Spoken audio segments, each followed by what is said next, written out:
നമസ്കാരം. മലയാളി വാർത്തയിലേക്ക് സ്വാഗതം. കൊല്ലം ജില്ലയിലെ തെന്മല ഗ്രാമപഞ്ചായത്തിലെ ക്ഷേത്രഗിരി എന്ന് പറയുന്ന ഒരു സ്ഥലത്ത്, വെള്ളിമലയ്ക്കടുത്തുള്ള ക്ഷേത്രഗിരി എന്ന് പറഞ്ഞ സ്ഥലത്താണ് ഈ ഒരു അഭയകേന്ദ്രം. പുനർജനി എന്ന് പറഞ്ഞ ഒരു ഒരു ചെറിയ കുടുംബത്തിന് കഴിയാൻ പറ്റുന്ന അത്ര ചെറിയ ഒരു വീട്ടില് ഒന്നോ രണ്ടോ പേര് വൃദ്ധരുമായിട്ട് അവരെ സംരക്ഷിക്കാം എന്നുള്ള രീതിയിൽ കേരളം ഒട്ടുക്ക് ഈ ഏജന്റുമാരെ നിർത്തിക്കൊണ്ട് പൈസകൾ പിരിക്കുന്ന ഒരു സ്ഥലമാണ്. ഇവിടാണ് ഈ വൃദ്ധരായ വൃദ്ധരായിട്ടുള്ള വനിതകളായിട്ടുള്ള വൃദ്ധയായ സ്ത്രീകളെ ഉപദ്രവിച്ചതും കെയർടേക്കറായിട്ട് വന്ന യുവതിയോട് മോശമായി പെരുമാറുകയൊക്കെ ചെയ്തത്. ഈ സ്ഥലത്തിന്റെ പേരിൽ ഇങ്ങനെ ഒരു സ്ഥാപനം നടത്തുന്നതിന്റെ പേരിൽ വ്യാപകമായ പണപ്പിരിവുകൾ നടത്തുകയും വ്യാപകമായിട്ട് പലരുടെ കയ്യിൽ നിന്ന് സംഭാവന സ്വീകരിക്കുകയും അതെല്ലാം സ്വരൂപിക്കുന്ന ഒരു കാഴ്ചയാണ് ഇവിടെ ഉണ്ടായിരുന്നത്. എന്തായാലും വളരെ വിഷമകരമാണ്. 70 വയസ്സിന് മുകളിൽ പ്രായമുള്ള വൃദ്ധരായിട്ടവരെയുള്ളതാണ് ഇദ്ദേഹം ഈ നടത്തിപ്പുകാരൻ ഉപദ്രവിച്ചതെന്ന് ഇവിടെ പറഞ്ഞിരിക്കുന്ന അവര് 3 സ്ത്രീകളാണ് ഇവിടെ ഉണ്ടായിരുന്നത്. ഒരാൾ കിടക്കുന്ന ഒരു വൃദ്ധയായ ഒരു അമ്മയാണ്.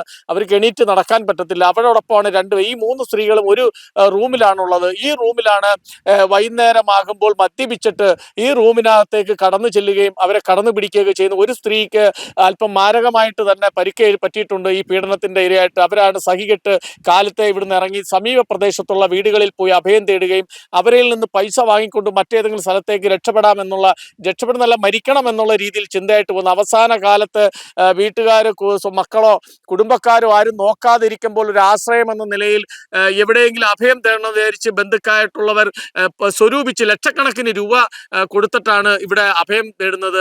എന്നാൽ പിന്നീടുള്ള ദിവസങ്ങൾ അവർക്ക് വന്ന് അന്വേഷിക്കാം, ഇവിടുന്ന് ഫോട്ടോകളൊക്കെ എടുത്തിട്ട് അവർ സുഖമായിട്ടിരിക്കുന്നു എന്നറിയുന്നെങ്കിലും ആരും ഇവിടെ കടന്നു വരാത്ത ഒരു പ്രമുഖനായിട്ടുള്ള മരണപ്പെട്ടുപോയ ഒരു കോൺഗ്രസ് കാരനായിട്ടുള്ള ആളാണ് ഈ ഇത്രയും ഏക്കർ കണക്കിനുള്ള സ്ഥലം അതിൽ നിന്നും ലീസിനെടുത്തിട്ടാണ് ഇത്തരത്തിലൊരു സ്ഥാപനം നടത്തിയിരിക്കുന്നത്. കണ്ടു കഴിഞ്ഞാൽ പറഞ്ഞു കേട്ടറിഞ്ഞാൽ നല്ലൊരു കാര്യമാണ്. വൃദ്ധരായിട്ടുള്ള ഒരു നേരം ആഹാരം കൊടുക്കുക, ഒരു നേരം അവരെ സംരക്ഷിക്കുക എന്നുള്ള രീതിയിലാണെങ്കിൽ പോലും ഇവിടെ വളരെയധികം വിഷമാണ്. ഇവിടെ തന്നെ 3ഓളം മരണം നടന്നിരിക്കുന്നു എന്ന് പറയുന്നു. ഇദ്ദേഹത്തിന്റെ യഥാർത്ഥ ഭാര്യയല്ല കൂടെ താമസിക്കുന്നത്. ആ ഭാര്യയുടെ ഏതാണ്ട് 3ാമത് വിവാഹം കഴിച്ച ഒരു മനുഷ്യരാണ് ഇപ്പോൾ ഇദ്ദേഹത്തിന് കൂടെ ഉള്ളത്. ആ ഭാര്യ എന്ന് പറഞ്ഞാൽ ആ ഭാര്യയ്ക്ക് നേരത്തെ 2 പെൺകുട്ടികളാണുള്ളത്. ആ ഒരു പെൺകുട്ടി ഇവിടെ ഒരു ആത്മഹത്യ ചെയ്തിരിക്കുന്നു ഈ സ്ഥലത്ത് ഏതാണ്ട് 18 വയസ്സ് ആകുന്ന സമയത്ത് തന്നെ. അപ്പോൾ ഇത്തരത്തിൽ ആ പെൺകുട്ടി മരിക്കണമെങ്കിൽ ഇദ്ദേഹത്തിന്റെ സ്വഭാവ ദൂഷ്യങ്ങളോ അത്തരം കാര്യങ്ങളോ അതടക്കം നിരവധി വേറെ 3ഓളം മരണങ്ങൾ ഈ വീട്ടിൽ നടന്നു എന്നാണ് നമുക്കറിയാൻ കഴിഞ്ഞത്. എന്തായാലും ഇതിനെക്കുറിച്ച് സമഗ്രമായ അന്വേഷണം നടത്തട്ടെ. ഇത്രയും ഈ ഒരു വിജനമായ സ്ഥലത്ത് വളരെ ദൂരെ നിന്നെങ്കിൽ മാത്രമേ ഇവിടെ എത്തിച്ചേരാൻ പറ്റത്തുള്ളൂ. സമീപവാസികൾക്കൊന്നും ഇവിടെ നിന്ന് നിലവിളിച്ചാലോ പൊട്ടിക്കരഞ്ഞാലോ ആർക്കും കേൾക്കാൻ പറ്റാത്ത ഒരു സ്ഥലമാണ്. ഇവിടുന്നാണ് ഇത്തരത്തിൽ ഒരു സ്ഥാപനം നടത്തുകയും പ്രാദേശിക തലത്തിലെല്ലാം തന്നെ പൈസകൾ പിരിക്കപ്പെടുകയും അതിന് വേണ്ടുന്ന ഒരു ബിസിനസ് തന്ത്രം, മനസ്സാക്ഷിയില്ലാത്ത ഒരു ബിസിനസ്സായിട്ടാണ് ഇത് മനസ്സിലാക്കാൻ കഴിയും. എന്തായാലും ഇത്രയും 70 വയസ്സ് കുട്ടികളെയും സ്ത്രീകളെയൊക്കെ ഉപദ്രവിക്കുന്ന വാർത്തകൾ നമ്മൾ കണ്ടിട്ടുണ്ട്, അത്തരം സംഭവങ്ങൾ അറിഞ്ഞിട്ടുണ്ട്. പക്ഷേ ഇതൊരു അഭയകേന്ദ്രം നടത്തിക്കൊണ്ട് ഇത്രയും പ്രായമായ അവശതയായ വാർദ്ധക്യത്തിലേക്ക് എത്തിയ ഇത്രയും ഈ വൃദ്ധരായവരെ മാനസികമായിട്ടും ശാരീരികമായിട്ടും അവരെ പീഡിപ്പിക്കാൻ തുനിഞ്ഞ ഇദ്ദേഹത്തിന് മതിയായ ശിക്ഷ ഇന്ത്യൻ നിയമം അനുസരിച്ച് കൊടുക്കട്ടെ. അതിനു വേണ്ടുന്ന അന്വേഷണം നടക്കട്ടെ. ഈ മരണം നടന്നത് എൻ്റെ പിറകിൽ കാണുന്ന ഈ കൊച്ചു വീട്ടിലാണ്. 10-12ഓളം പേരെ തിങ്ങി നിരിഞ്ഞ് പാർപ്പിച്ചുകൊണ്ട് ഇവിടെ വലിയ നായ്ക്കൾ, ഏതാണ്ട് 4-5 നായ്ക്കളുണ്ട്. ആർക്കും വന്ന് കയറാൻ പറ്റത്തില്ല. ഈ പ്രദേശത്തോട്ട് ആർക്കും എത്തിച്ചേരാൻ പറ്റത്തില്ല. എന്തായാലും കൊല്ലം ജില്ലയുടെ അങ്ങേയറ്റമായി തെന്മല പഞ്ചായത്തിൽ, ഗ്രാമപഞ്ചായത്തിലാണ്. എന്തായാലും പോലീസ് വന്നു, അവരെ എല്ലാം ഇവിടുന്ന് മാറ്റി പാർപ്പിച്ചിരിക്കുകയാണ്. ഗാന്ധി ഭവന്റെ ഭാഗത്തു നിന്ന് ഒരു ഇടപെടലുണ്ടായി. ഇത്രയും പേരെ 12 പേരെയും ഗാന്ധി ഭവനിലേക്ക് കൊണ്ടുപോയിരിക്കുകയാണ്. അവിടെ അവർക്കുള്ള വാർദ്ധക്യത്തിലുള്ള സുഖ സൗകര്യങ്ങളോടുകൂടി ശുശ്രൂഷയും ഭക്ഷണവും ഉറക്കവും ഒക്കെ ആയിട്ട് എന്തായാലും അത്തരത്തിലൊരു ഗാന്ധി ഭവനിലെ അതിന്റെ ഭാരവാഹികൾ വന്ന് ഏറ്റെടുത്തുകൊണ്ട് പോയിരിക്കുന്ന കാഴ്ചയാണ് നമുക്ക് കാണാൻ കഴിഞ്ഞത്. എന്തായാലും ഇവിടുത്തെ നടന്ന കൊലപാതകങ്ങളും ഈ മരണങ്ങളും ഈ പീഡനങ്ങളും എന്താണ് സംഭവിച്ചതെന്നുള്ളത് വിശദമായിട്ടൊരു അന്വേഷണം നടത്തി അതിന് സത്യാവസ്ഥ പുറം ലോകം കാണിക്കട്ടെ. എന്തായാലും ഇവിടുത്തെ പ്രദേശവാസികളും സാമൂഹ്യ പ്രവർത്തകരും ഒക്കെ നമ്മളോട് പറഞ്ഞത് എന്താണെന്ന് നമുക്ക് കേൾക്കാം. ഒരുപാട് സ്ഥലങ്ങൾ അന്വേഷിച്ചിട്ടുണ്ടായിരുന്നു. അപ്പം കിടപ്പ് രോഗികൾ നോക്കുന്ന സ്ഥലങ്ങൾ കുറവാണ്.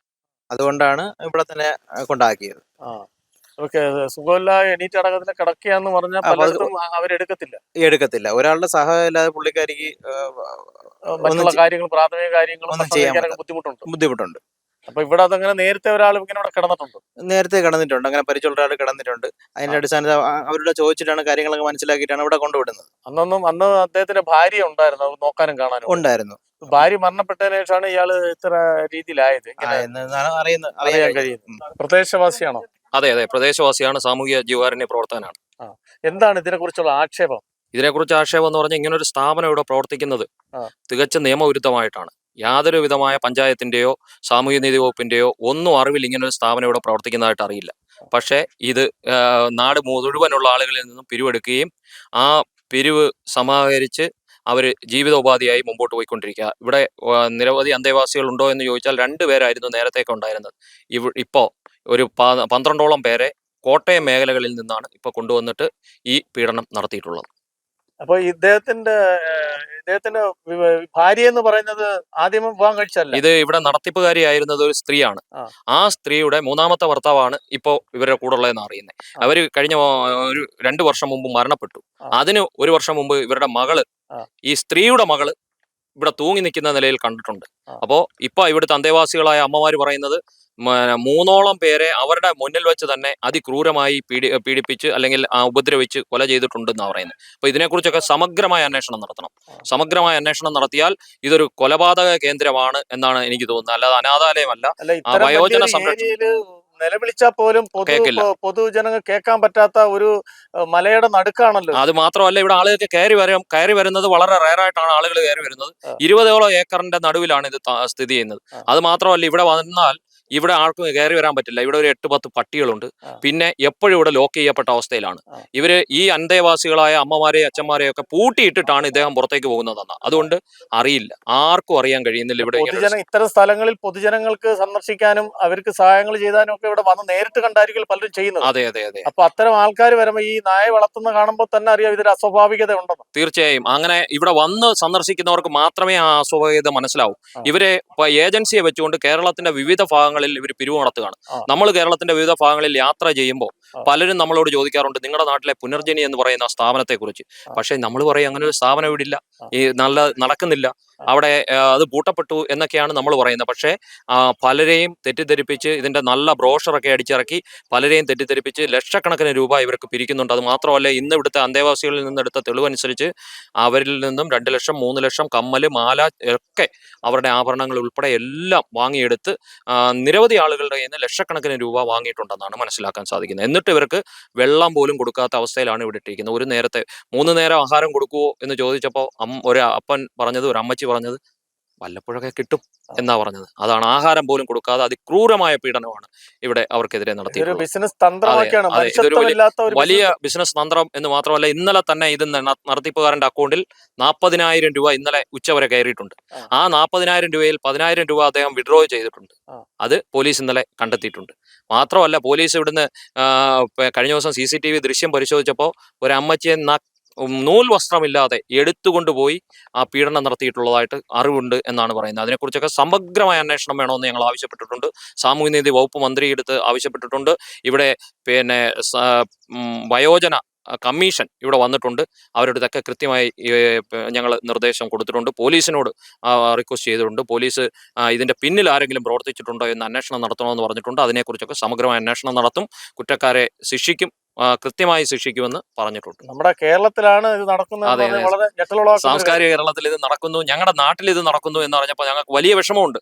ഇന്നലെ മുതൽ ഇവിടുത്തെ പൊതുപ്രവർത്തകർ എല്ലാവരും, രാഷ്ട്രീയ ഭേദമന്യേ ജനപ്രതിനിധികൾ, പഞ്ചായത്ത് പ്രസിഡന്റ് ഉൾപ്പെടെ ജനപ്രതിനിധികൾ എല്ലാവരും ഇവിടെ തന്നെ ഉണ്ട്. ഞങ്ങൾ എല്ലാവരും ബന്ധപ്പെട്ടിട്ടുണ്ട്. അതിന്റെ അടിസ്ഥാനത്തിലാണ് ഇന്ന് മന്ത്രിയുടെ സ്പെഷ്യൽ ഇടപെടലും Gandhi phone Somarajan sir orphanage control board മെമ്പറാണ്, അദ്ദേഹത്തിന്റെ കൂടി ഒരു സ്പെഷ്യൽ ഇടപെടൽ കൊണ്ടാണ് ഈ അന്തേവാസികളെ ഇന്ന് അടിയന്തരമായി ഗാന്ധി ഫോണിലേക്ക് മാറ്റിയിട്ടുള്ളത്. കുറച്ച് ദിവസമായതേ ഉള്ളൂ. ഇവിടെ ഭക്ഷണം കറക്റ്റായിട്ട് കിട്ടുമായിരുന്നോ? ബുദ്ധിമുട്ടാണ്. മർദ്ദിക്കുകയൊക്കെ ചെയ്യുമായിരുന്നോ? വഴക്ക് പറയുകയൊക്കെ ചെയ്യൂ? പറയുന്നവര് സംസാരിക്കും, പക്ഷെ ഉണ്ടാത്തവരും ഉണ്ടാത്തൂല്ല. ശരി. 3 നേരം ഭക്ഷണം കിട്ടുമായിരുന്നോ? അതൊക്കെ ബുദ്ധിമുട്ടാ. എത്ര നാളുകൊണ്ടുണ്ട് ഇവിടെ? ഞാൻ വന്നിട്ട് 2 കൊല്ലം അവിടെ. 2 കൊല്ലം. 2 കൊല്ലം. ഭക്ഷണമൊക്കെ കിട്ടാറുണ്ടോ? ഭക്ഷണം കിട്ടാറുണ്ട്. വഴക്ക് പറയാ, മർദ്ദിക്കുക ചെയ്യും? അങ്ങനൊന്നുമില്ല. ഈ സ്ത്രീകളെ ഇങ്ങനെ ഉപദ്രവിക്കുന്നത് അറിയാമായിരുന്നോ? അല്ല, അത് എനിക്ക് അറിയില്ല, കണ്ടിട്ടില്ല. കണ്ടിട്ടില്ല. പിന്നെ ഈ സ്ത്രീകള് ഇങ്ങനെ പറയുന്നവര് വെറുതെ പറയുന്നതാണെന്നുള്ളതാണോ അത്? അത് അറിയില്ല, ഞാൻ നിന്നെ പോവാറില്ല. പോയല്ലോ, അറിയാൻ പോയി. എത്ര വർഷമായിട്ടുണ്ട് ഇവിടെ? ഇവിടെ 2 ആഴ്ചയായിട്ടേ ഉള്ളൂ. 2 ദിവസമായതേ ഉള്ളൂ. 2 ആഴ്ച 2 ആഴ്ച ആയതേ ഉള്ളൂ. ആ, ഭക്ഷണമൊക്കെ കിട്ടുമായിരുന്നു? കിട്ടുവാൻ ആ, വേറെ ഉപദ്രവിക്കുകയാണോ ചെയ്യുമായിരുന്നു? ഇല്ല. ഇല്ലില്ല. ആ, വഴക്ക് പറയുകയൊക്കെ ചെയ്യുമായിരുന്നു? ഒന്നുമില്ല. എത്ര ആളായി വന്നിട്ട് ഇവിടെ? എത്ര ആളായി വന്നിട്ട്? Pierre cosplay banding de un gaudi or relative. സംസാരിക്കോ? അമ്മ എത്ര അല്ല ഇവിടെ വന്നിട്ട്? 4 മാസേ ആയിട്ടുള്ളൂ. 4 മാസമായി. ഇവിടെ ഭക്ഷണമൊക്കെ കിട്ടുമായിരുന്നോ? ഓ, ഇച്ചിരി എന്തൊക്കെ കിട്ടും. അവരുടെ ഇഷ്ടത്തിന് നമുക്ക് തരുന്നുണ്ട്. ആണോ? വഴക്കൊക്കെ പറയുമായിരുന്നു? പറഞ്ഞുകൊണ്ടല്ലേ നമ്മൾ ഇനി അവിടെ നിന്ന് ഇറങ്ങിയത്. ഇനിയിപ്പം ചോദിക്കാൻ എന്ത് നാണക്കേട് നമ്മൾ ചോദിച്ചും പറഞ്ഞിരിക്കും. ഇത്തരത്തില് ഉപദ്രവമൊക്കെ ഉണ്ടാവുമായിരുന്നോ നേരത്തെ? ഉണ്ടായിട്ടല്ല നമ്മൾ ഇന്നലെ ഇറങ്ങിയത്. ആ, അതിന് അത്രേ ആയിട്ടുള്ളൂ വന്നിട്ട് അവിടെ. ആരാ ഈ ഇന്നിപ്പോ ഉപദ്രവിച്ചെന്ന് പറഞ്ഞ ആളുടെ ഭാര്യ അവന്റെ ഭാര്യ എന്നാ പറയുന്നത്. ഇനി എന്തോന്നൊന്നും അറിയത്തില്ല. 1.5 മാസമായുള്ള ഭാര്യ മരിച്ചിട്ട് അതിനുശേഷമാണ് ഈ ഉപദ്രവങ്ങൾ തുടങ്ങിയത്. അവള് മരിച്ചിട്ടാ. മരിച്ചതിന് ശേഷം അതിനു മുമ്പ് എത്ര വയസ്സുണ്ടായിരുന്നു? എനിക്ക് അറിഞ്ഞൂടെ.